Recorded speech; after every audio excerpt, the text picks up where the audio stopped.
with Clay. Clay, who are you? What are you here doing? What are you doing? I don't know what I'm doing half the time, but no, I'm the head of marketing and brand partnerships for Danny Wimmer Presents. We're one of the promoters of the Rock on the Range Festival, but also a slew of other events throughout the United States. So, thanks for having me. I appreciate you being with me. So, tell me about Rock on the Range. You know, what does it take to take on such a big festival? Well, it's the 10-year anniversary now. Joe Livak, Gary Spivak, Danny Wimmer all came together 10 years ago to start this thing, and it's evolved into this massive Super Bowl of rock here in Columbus, Ohio. 3 days, 120,000 people.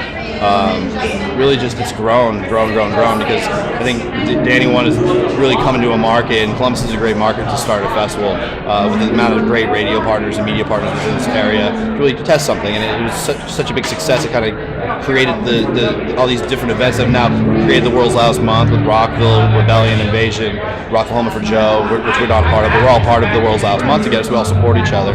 But it's a great partnership with AEG and DWP, and we can't do it without each other. And we're really excited to grow Rock on the Range where it's been. It's exciting to have the Red Hot Chili Peppers tonight. Oh my gosh! And he's playing tonight, yeah, right? He's here. Okay, yeah, we were a little worried. You know, were you all worried? Yeah, always. Like on a scale from 1 to 10, how worried were you? I mean, you never know because it's the press. No offense, but you know the person that reported it didn't really do their due diligence. Oh, okay. So it was kind of unresponsive journalism, in my opinion. I didn't talk. It's not my account or anything like that. But the band never made a statement until the statement was yesterday. made. Yeah, and now we're saying we're playing.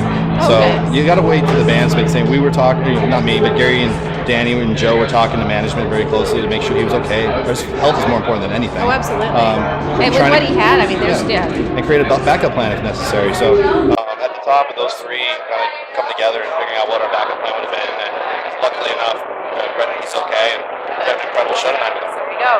So you just talk about a backup plan. How hard is it to come up with a backup plan for such a massive festival? I mean, that's a hardest to replace. I mean, I'm sure they had a list of targets if we had to go down that route. Unfortunately, we didn't have to even have those conversations. So basically, good problem to avoid.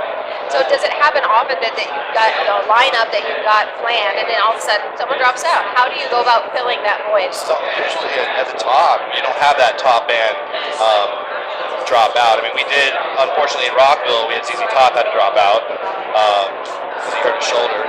That's unfortunate, but it's hard to replace a ZZ Top. So how do you replace ZZ Top? There's no other ZZ Top, so unfortunately we didn't replace that band. For Rock on the Range tenure, we would have tried to figure out a replacement for the Chili Peppers. Or we would have given Deftones probably an extended time to have them be taken over the slot. But usually we don't have that problem. It's very rare that you run into something like that. Yeah.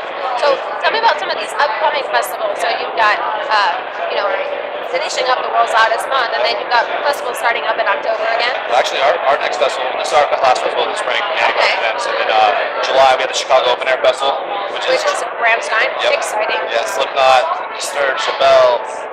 It's really an amazing metal culture moment in Chicago. They don't have that type of event there. Exactly.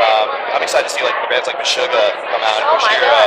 They're playing events that we've never had on any of our bills. Right. So that's the exciting thing for Chicago. You're gonna have an incredible food experience, which we always try to push as the band experience more than anything. And then the fall feast, which we call, will kind of kick in. We got the Rock Legion Festival currently on sale with the Bench Sevenfold and Alice in Chains. Houston Open Air, brand new festival, 2 days in Houston, Texas. That's going to be Texas' biggest rock experience. The Alice in Chains event is there as well. Oh my gosh! And then you have some shows that are on the horizon. You got the Aftershock Festival in California's biggest rock experience.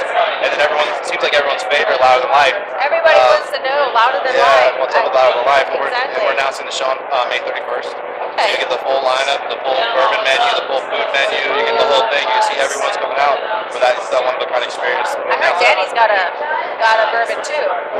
Originally we went into the market looking to start one. Okay. That's really why Louder Than Life exists now. Is we went there, and the more time that Danny spent in the market, we just fell in love with the city, fell in love with the people, the culture, and Mayor Fisher, and Mike Maloney, and Marty Storch were in the city, and you obviously. You're bringing coffee.